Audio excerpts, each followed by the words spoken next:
untuk hari ini. Oke teman-teman, hari ini kita akan masuk ke proses penganggaran yang ada di bab 4 dan 5 dari PP 12 ya. Beruntunglah yang kemarin dapat bagian ini gitu ya. Nanti akan banyak nyambungnya. Oke, nah dasar hukum di pertemuan kali ini, dua pertemuan ini ya, pertemuan 4 dan 5 ini kita akan bicarakan tentang proses penganggaran. Kalau di pertemuan 2 dan 3 itu kita bicara tentang APBD, tentang isi APBD. Strukturnya bagaimana, surplus defisitnya, ya. Kemudian ada pembiayaan, penerimaan pembiayaan, pengeluaran pembiayaan, pembiayaan neto, ada silpa dengan I besar dan I kecil. Ya, kalau I besar di awal tahun, kalau I kecil itu setelah realisasi.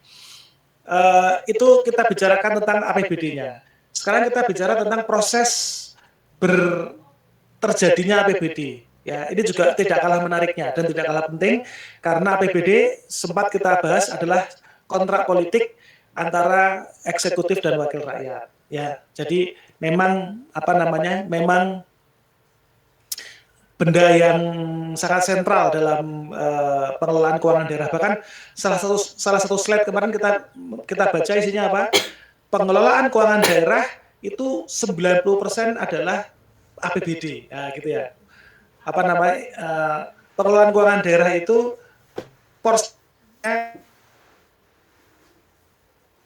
ditanya kan dari mana angkanya. Tapi dominannya isi dari pengelolaan keuangan daerah adalah APBD, sehingga hari ini kita belajar proses penganggarannya, ini juga tidak kalah menarik.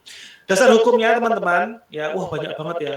Oke, itu kalau boleh saya coret ya, atau saya highlight ya, jangan saya coret, saya highlight ya, itu yang terpenting adalah PP 12, ya, PP 12, kemudian Permendagri 13, Permendagri 13 itu tentang pedoman pengelolaan keuangan daerah, ya. Permendagri 13, pedoman pengelolaan keuangan daerah, ini adalah turunan dari PP. Cuman masalahnya dia masih merujuk ke PP yang lama, PP 58, ya, yang sudah diganti oleh PP 12. Dan PP 12 belum punya rincian pedoman pengelolaan keuangan seperti Permendagri 13 ini. Ya, pengganti Permendagri 13 ini sedang digodok. Ya, nanti kalau udah matang jadi jamu, digodok kan, atau jadi bakmi, nanti kita nikmati bersama. Ya, sementara belum ada, kita akan menggunakan Permendagri 13 2006 dan perubahan-perubahannya. Ini juga isinya sih lebih banyak tentang prosedur ya. Jadi Permendagri 13 itu mungkin nanti akan kita banyak gunakan di pelaksanaan. Kemudian yang terakhir highlight yang dasar hukumnya adalah Permendagri pedoman penyusunan APBD. Ya, ini sudah saya upload. Sudah saya upload belum ya? Sebentar, saya cek dulu. Bitly kuliah PKD. Permendagri di folder peraturan, apakah saya sudah mengupload Permendagri 33? Oh, belum ya. Oke. Saya sekalian ya, mumpung ingat saya upload dulu Permendagri 13. Permendagri 33. Ya. Ke mana nih? Drive ya. Drive. Sebentar.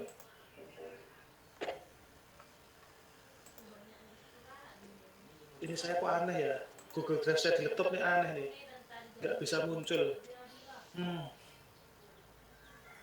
Permendagri 33 2019 PGR.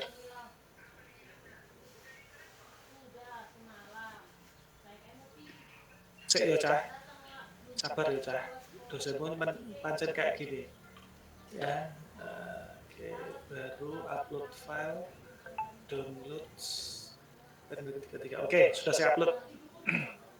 Nanti boleh dibuka ya, sekalian dibuka nanti oleh teman-teman Permendagri 33. Nah, oke. Soalnya nanti ada bahan dari situ, dari Permendagri 33 itu ada bahannya. Ada sesuatu yang mau saya sampaikan. Kemudian kembali ke slide dasar hukum ya.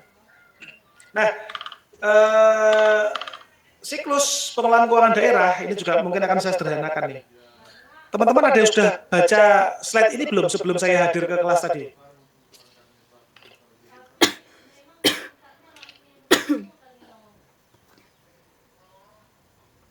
Wah, tawaduk semua ya. Ya, saya baca slide dari Pak Doskul, apa namanya, banyak sekali bagan di dalamnya. Banyak sekali bagan di dalamnya. Saya khawatir teman-teman pusing duluan nih ya. Kita akan mulai dari yang sederhana dulu aja ya. Mulai dari yang sederhana, nanti sampai ke detailnya.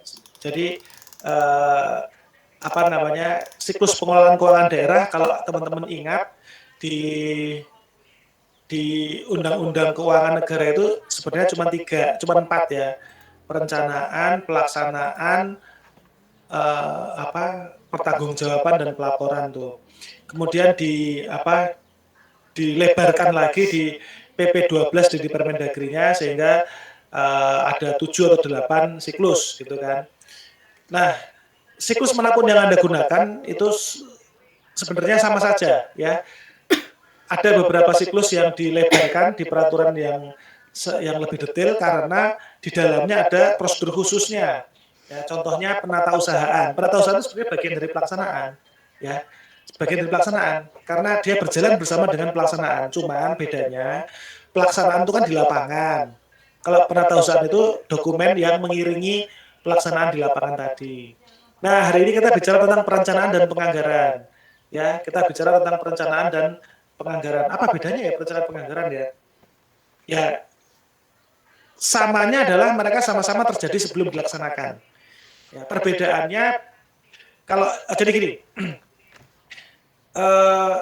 perencanaan dan penganggaran itu apa namanya, dua hal yang kalau disebut salah satu itu biasanya mencakup yang lain. Kalau kita ngomong perencanaan doang itu kadang-kadang di dalamnya juga termasuk penganggaran. Kalau kita ngomong penganggaran di dalamnya juga sudah terkait atau tercakup perencanaan. Cuman kalau disebut dua-duanya secara bersama, dua-duanya muncul semua, perencanaan dan penganggaran itu biasanya ada batasnya tuh. Ya, apa batasnya? Ya, ini batas dari saya ya, batas dari saya. Perencanaan itu biasanya belum ada angka rupiahnya. Ya, dia tuh bicara tentang prioritas, sinkronisasi dan seterusnya. Sementara kalau penganggaran itu sudah mulai realistis tuh, sudah mulai melihat, oh ini kalau kita merencanakan bikin ini berapa yang dibutuhkan. Nah, hari ini materi yang akan kita pelajari ternyata masih ada di bagian paling kiri dari siklus pengelolaan keuangan daerah yang ada di slide yang saya share itu.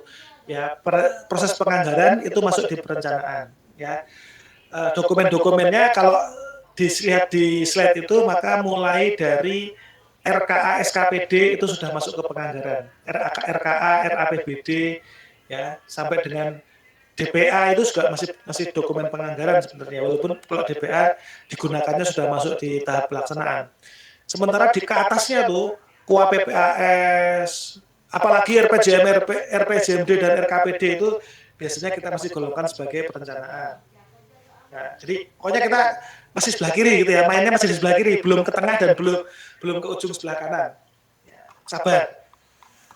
Wah, ini juga membingungkan ya, bukan membingungkan, menakutkan ya. Nah, oke. Sederhananya teman-teman, sederhananya apa yang perlu dilakukan dalam perencanaan, apa yang perlu dilakukan dalam tahap perencanaan itu sebenarnya nggak banyak. Ya, nggak banyak. Mungkin cuma 2 atau 3 ya. Yang pertama yang perlu dilakukan di perencanaan itu adalah sinkronisasi. Sinkronisasi ke atas dan ke samping. Apa itu ke atas dan ke samping? Ya. Yang pertama sinkronisasi. Nanti yang kedua di perencanaan itu selain sinkronisasi adalah prioritizing ya, memprioritaskan atau aspirasi ya, aspirasi bagaimana perencanaan ini bisa menjaring aspirasi dari masyarakat. Cuman kayaknya tidak banyak dibahas di sini. Cuman saya ingin sampaikan supaya teman-teman tahu bahwa perencanaan itu tidak hanya sekedar sinkronisasi ya. Di situ ada yang lebih penting dari situ justru malah menjaring aspirasi itu juga tidak kalah penting dibanding dengan sinkronisasi. Oke. Apa yang dimaksud dengan sinkronisasi di sini? Apa yang dimaksud dengan sinkronisasi? Sinkronisasi di sini maksudnya adalah menyelamatkan